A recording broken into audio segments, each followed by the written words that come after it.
Right, welcome to our special interview right here at the Next Instant Forum that is taking place from the 26th to the 28th of March this year. Of course, great conversations are taking place right here, and we're just about to have one more right here. Of course, my name, as always, is Eugene Anangwe, and I'm joined by Fernando, who is the International Center for Theoretical Physics. He's here with us. Thank you so much for joining us, Fernando. Thank you. First of all, so far we have already seen several speeches. One of them, the keynote address from President Paul Kagame when he opened this forum, of course, saying that we as Africans have allowed ourselves for far too long to always remain behind. But on the good side or the flip side of it, there's progress in changing this state of affairs. I want to understand, because this forum is about creating a platform for people in science, to leverage science in national development.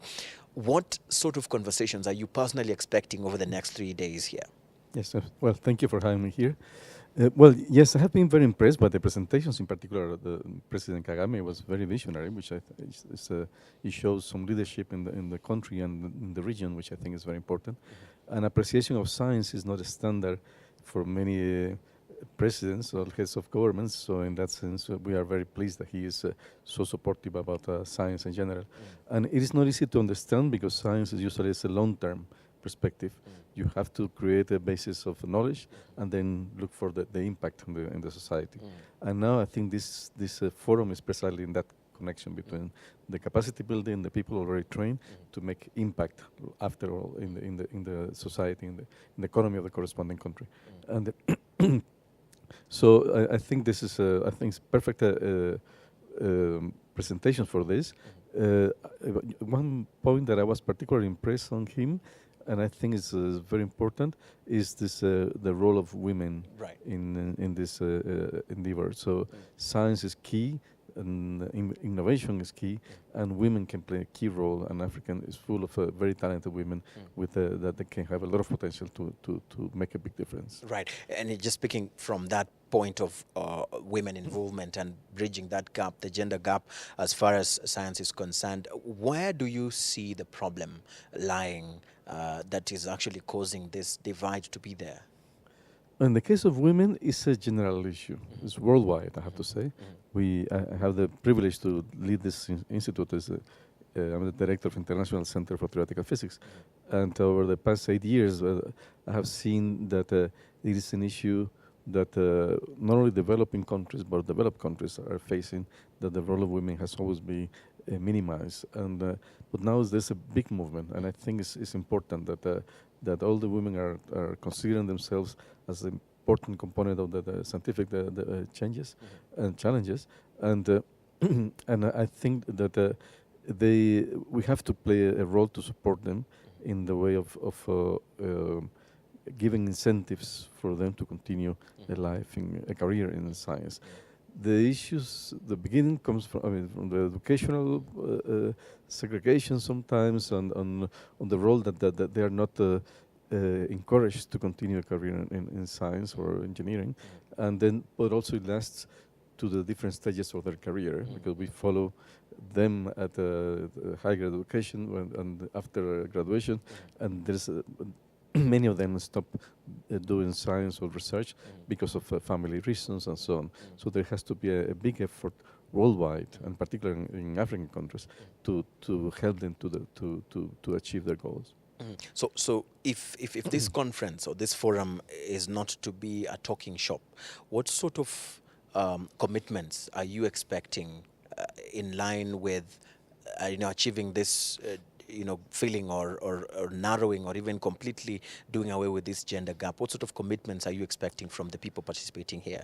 Well, for gender gap, it's I think many things to be done. Just the educational part is the most important one, and then we are trying to support creating a center here in Kigali, which is called East African Institute of Fundamental Research, and we'll have a master's programs in physics and so on, and we will make a particular effort to attract more female. But overall, in the general vision of this forum, I was particularly impressed by the comment that the representative from the World Bank made, which I think is quite visionary, is that there should be some kind of different incentives for innovations, for innovators. So the legal system for innovators has to be made in such a way that it streamline many of the details, so that then they can actually create their own company and be entrepreneurs and so on. So that, I think, is very concrete. Here we propose it. I think is that if from here it can be a commitment from different governments in the region that they will create a special incentives for innovators. That will be very, very, very, very important. It will be very important. And you speak of innovators, and one of the challenges I've had from very many innovators is that, you know, the cycle, the transition from the time they have an idea in their minds, the time they take it to the laboratory, most of them do not make it from the laboratory to the business, sector. Where do you see a gap here? What is usually the problem? Yes, there are several gaps. One is in the formation of the scientists themselves. Me as a scientist, I can see it. We were never trained to be entrepreneurs. And something we have been now developing a new program for entrepreneurship for scientists. We have meetings every year or so to encourage scientists to actually see themselves as potential creators of a new company or something, not just dedicate to do their own research and work at the university. So that's the first step. Now the scientists can see themselves as potential sources of new companies as well. But again, as I said before, is that there has to be also this encouragement to facilitate this part, and I think that has been the two things combined has made it very difficult to actually have scientists to make direct impact with society. And so, you know, the role of the academic institutions is also something that is important to also touch a finger on. Most of the people have also said that, you know, our education system needs to be tweaked a bit in a way that it allows for people to have practical skills. President Kagame himself mentioned that it's not about just pumping in information into the brains and getting the good grades, but applying that when you get out of school. How do we change this paradigm? How do we ensure that this actually happens? Yes, I think this is an important component. So there should be more of the university partnership with the private sector to have more access to students during their student time, to have some stays in the companies and do particular work to the company themselves. So that will be part of the training. Not only take courses, sit and be passive, but also go to the industry and work with them. So that, I think, is something that can be done. But I think we have to emphasize also is that there are big challenges now with all this big changes now with artificial intelligence and so on. So having a very educated core of young population, that's a key. So that's I would say is first step. We should not just jump on the direct impact of the innovation. As I said before, science is a long-term perspective, and then you have to have this basis of people well trained that can adapt to any changes. Because you know a little bit of mathematics and physics, you don't know what the new jobs will be, but you can always learn because you have all the tools to learn and adapt to the new jobs. And I think that's crucial. Right. And probably as a person who's, working directly with the Center of Excellence as far as physics and mathematics and sciences are concerned, most of the time we've had people say, that science is just difficult. How do we make it simple in a way that people will feel like this is something fun, we can do it, it's easy, it can be done? Yes. I think that you made 2 points which I think are true. One is that science is fun, and that's it's difficult. We cannot deny this is straightforward because you have to think and learn new concepts and think for yourselves, not only memorize. But that's key because when you have a training in science, you get this training in analytical thinking and so on, and that allows you for anything in your life. You don't have to become a scientist, but just the training as a scientist with analytical thinking, computer tools, mathematical tools, that will be useful for many careers. So. But I think it's our duties as scientists to encourage the young population, the young students, to see science as fun, science as something that you really enjoy and you cannot get out of it.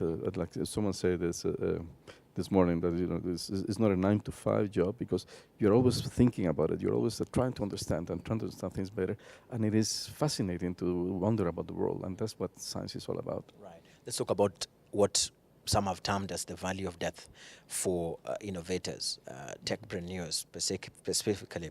Earlier on, yes, we mentioned the issue of moving the ideas from the laboratory to the business world, but I'm talking about the ecosystem now.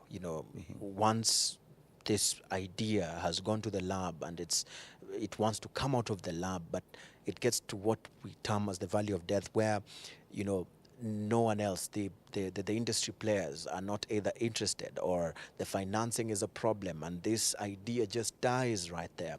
How do we rescue these techpreneurs from this valley of death? Yes, I think that it's important to take risks. Most of the companies that people start don't succeed, so we have to know about that.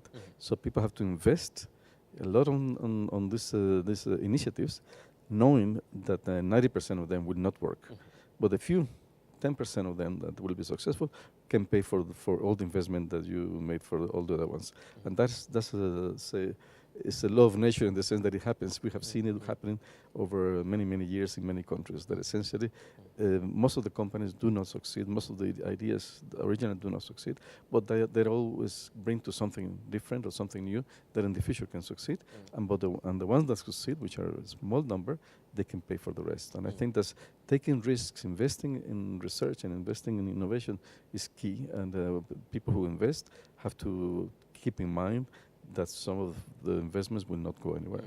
Sadly, that is not the model that industry players want to follow, because they want to see returns on investment. And if there's no return on investment, they feel like we do not have the time to risk. Right, but then precisely, the ones who risk are the ones who at the end made a difference. The ones who don't risk die out. So essentially, by just being conservative, you are essentially killing yourself, saying in the company-wise, because it's only the ones who take risks and innovate are the ones that actually make a difference and succeed. So taking risks is key in any way to become successful as a business. Right. Before I let you go, I mean, it's very important to talk about the nature of our economies. Of course, most of the time we have had African economies depend a lot on agriculture, and most of them are agrarian economies. Rwanda is planning to move or to shift that to a knowledge-led economy by 2020. I want to read your thoughts on what you think about this whole idea of having knowledge-led economies against what has been traditional models of or channels of sustaining economies across Africa and even the rest of the world. Do you see this as a fact or a myth? Is this something we can achieve? Absolutely, it can be achieved, and we know examples in the world, examples like Korea, of course, and Israel, or even Switzerland. They have invested in this, in knowledge-based technology, and at the end you can see the results. So essentially, that's a key decision that a country can make. And sometimes it's better not to have too many resources, natural resources, because then you have to concentrate on the important ones. And I always say that the most important resources any country has are the human resources. So you have to invest in them, and then just at the end you will profit from that, because the human resources are the one that will come with new ideas, new enterprises, and so on. So I think that's key, and it's a good vision. Not to forget the agricultural part, because the agricultural part is traditional. It's a good component. It's an important component. I have to say that I have one of my daughters used to work here for 2 years, and I was working precisely for climate change adaptation. So they were very much supportive of all the agricultural part and the prevention from problems with climate change. So that should not be abandoned, but the knowledge-based technology should become very important in the investments of the country. Let's probably, as we wind down, talk about your institution, the International Center for Theoretical Physics, its place in Rwanda, its aim, its objectives. Where do you play a role in actually supporting Rwanda achieve this knowledge-led economy? Yes, very good. Well, we have our center is a United Nations institution. We're a UNESCO Category 1 institute based in Trieste, in Italy, and also supported by the Italian government and the Atomic Energy Agency. And one of the plans that I had since I arrived as the director 8 years ago was to create satellite centers of our center worldwide. And that's important because the developing countries have evolved over the years. Our center in Italy has more than 50 years running, and we have been supporting science in developing countries worldwide for all these 50 years, and we can see the outcome. That I can see here, many of our alumni are already here as ambassadors of NEF and so on. So it's very, very good. So, but now is a new stage, having centers in regions to play the role that we play worldwide for the region. And here, so we have one center in Brazil, now one starting in China and in Mexico. And for Africa, we were fortunate to have the very open from the attitude from the government that brought us to have our bases here in Kigali. And so we have a center called East African Institute for Fundamental Research, and it's a Category 2 institute of UNESCO. It has been signed last year already, and we will start with the master program now in September. And I think that we are very keen to be involved into that, to support not only the Rwandan students, but also all over East Africa and all over Africa in general, to have a high level of education and have an interesting and fruitful partnership with with our center and all the other centers that work with us. Right. And then they say that the next Einstein will come from Africa. Do you think we're just being too ambitious? No, you are never too ambitious. Essentially, why not? I think we have to always think like that. You have to think about it. You can see, and I have the experience for all these years being a director, all the African students that we receive, they're very talented, very passionate about science, and if they are given an opportunity, I'm sure they can succeed.